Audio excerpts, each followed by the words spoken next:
Tammy, thanks for coming. Good to see you. I want to turn a little bit to the domestic policy. During the Bush administration and the Republican supporters eviscerated many consumer protections. They made it more difficult for the average consumer to file bankruptcy. They gave a lot more power to the credit card companies, and as a result, we see the result of the economy and the middle class being eviscerated. And Mr. Walsh is completely against any kind of government regulation of banks and financial companies. So I just wanted to see what your view was with respect to issues of regulation in finance and economies and also consumer protection. Sure, absolutely. Well, I support... Sure, the question was, where am I on the issue of financial deregulation that happened under the Republican era that really resulted in these financial speculation that led to where we are, and where am I on the real undercutting of consumer protections that happened in the Republican era? Well, I'm for strengthening the EPA, and one of the things that has happened with both EPA and FDA is that because the budget gets cut, the person that gets cut are the inspectors that make sure that consumer protections remain there. My dad, after he lost his job and couldn't find one, eventually in his late 50s found a job using his veteran's status, and he was an FDA food inspector, and he stood on the assembly line at a chicken processing plant and stood into his 60s inspecting chicken processing. So I want to make sure that consumer protections are there. As far as the banking regulations, we need to make sure that the investment banks are separate from the savings bank. And I think that we need to go after the large banks that Americans and all of us bailed out, who have not paid us back, and yet are not letting capital flow or letting people refinance their mortgages. You borrowed money from us, you still owe us money, let's get this money going again. I am on the record supporting the return of Glass-Steagall, which I think is very important. We have to support banks, and we have to allow them to do their work, because capital is what's going to help our businesses to grow. But I think that the unchecked speculation is how we got into trouble. One of the things that I'm learning when I talk to small business owners in the district is they've told me that the hometown banks, the local banks, are the only ones that are lending right now because they understand our small businesses and they're willing to take a chance, but that they need some help because they're being put under the same regulations as the large investment banks, and it's difficult for them because all they do is just savings and lending for businesses. So I'm going to work on that as well. Not a typical Democratic position, but the job isn't representative of the Democratic Party. The job is representative of the 8th Congressional District. Is to be a servant to the public here. And so I will always sit down and talk with folks about what we can do to improve things. But we have to protect consumers. Last night at our debate, Mr. Wall, the question was that was put to us was that foreclosures in Illinois now lead the nation. And what would we do? Would we have the government step in to help people save their homes? And Mr. Wall said, no, let them all go into foreclosure. Hands off. I think what we need to do is to go to those banks that borrow money from the American people and say, you will help the consumers with good credit ratings to refinance their homes so they can keep their homes. Okay, one last question. I have two-fold question. Nazneen Hashmi from your district. Yes. And I know from your last election you have been a volunteer. My question is finding jobs for college grads and veterans who are coming back. How are your viewpoints? Sure. So I have a jobs plan. I think my biggest challenge, if I win in November, is going to be jobs and the economy. That would be my number one thing on my agenda to work on. And I have a two-step plan for jobs and the economy. First and foremost, we have to get the economy moving again. So I fully support an infrastructure investment program.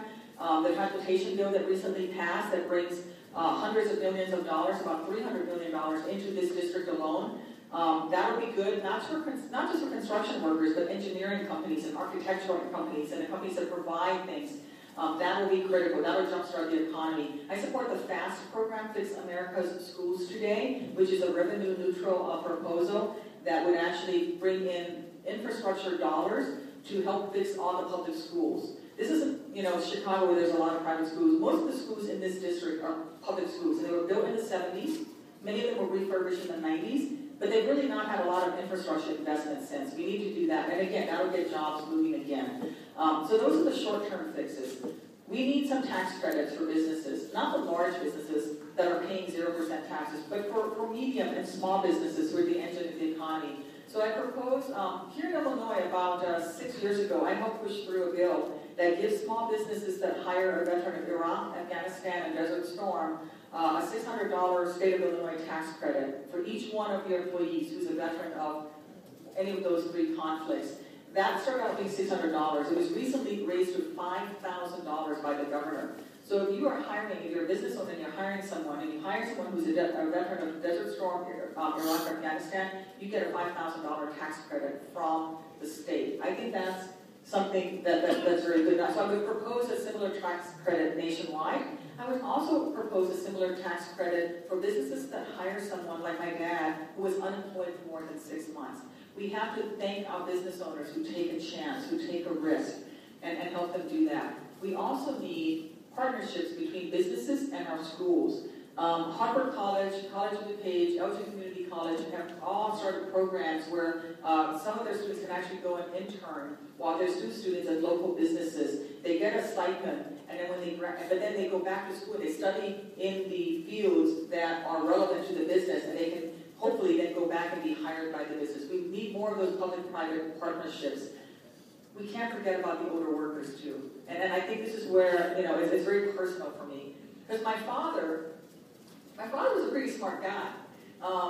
But when he started looking for a job again in his 50s, remember this is the early 80s, mid-80s, he didn't have computer skills. Personal computers and business process computers was just coming around. He never bothered to learn to use a computer. And for him, here's a man who could give dictation to 3 secretaries and tell another one how he liked his coffee, but he didn't know how to operate WordPerfect. Back then it was WordPerfect, right? And Lotus. And so he couldn't get a job because he didn't have the basic computer skills. So we need to invest in our older workers as well, the ones who are switching over and need to some retraining so that they can get some new skills to help them bring the experience that they have back into the economy. And we have to invest in businesses. I think that there are a lot of businesses that would shift gears from traditional industries to new fields. Businesses in this district make a lot of fasteners and components for cars, and a lot of them could switch over to windmills and new technology, but they need access to capital, and they need investment. So the answer is a complicated one, because it's not just one thing. It's short-term jumpstart to the economy. That transportation bill, Mr. Walsh was the only member of the entire Illinois delegation to vote against it. It makes no sense. There's $500 million coming for roads, to the state of Illinois. $300 million of that was coming just for the Elgin O'Hare Expressway, and he voted against it. And in that same bill, he was the only guy to vote to let student loan rates double. I could have gone to school. I waitress through school, but I also have student loans and Pell Grants, and we need that for our kids so that they can go to school. So it's invest in business, jumpstart the economy, invest in our workers at both the young end and the older end, and then let's reward our businesses who take a chance. I'm going to finish this question with just a discussion about traditional democratic philosophies about government, or the perception of what Democrats are with business. I've talked to a lot of business owners, and they've told me, I'm sick and tired of Democrats being mad at me because I manufacture some of my components overseas. And I'm always getting attacked and demonized. But really, I can't make, whatever it is, widgets, gears, cheaply enough to be competitive here. Nobody thanks me or rewards me for the jobs that I fight to do, that I do keep here. I have some jobs overseas, but I fight really hard to keep 300 jobs or 200 jobs in the U.S., and nobody thanks me for that. Nobody acknowledges the work that I do to keep jobs here and to keep my business here. So I think that we need to reward those businesses that do keep jobs here and give them a tax credit or some sort of incentive. Why are we giving $155 billion in tax credits to large mega corporations like General Electric when our businesses here, the small businesses, are the ones that are hiring people that are taking the chances? So let's shift that burden a little bit.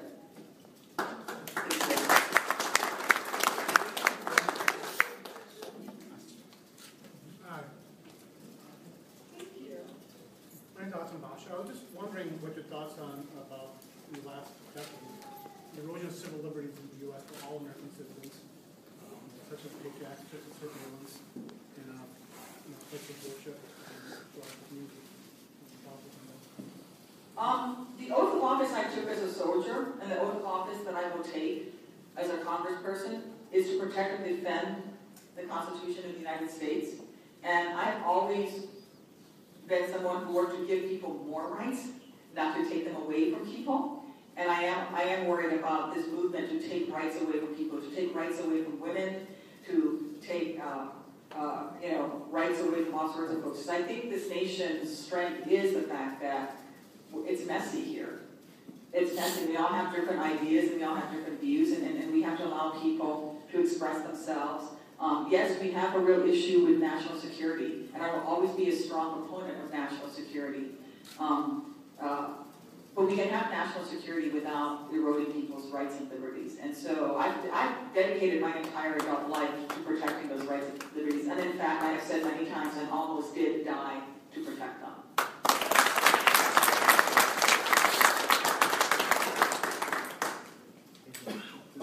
Well, what started out like very slow, now there's hands jumping up. They're warmed up. They're warmed up. I've got my adult supervision in the back, and they'll tell me when they need to pull me to my next event. So. Okay, good. So we got one over here.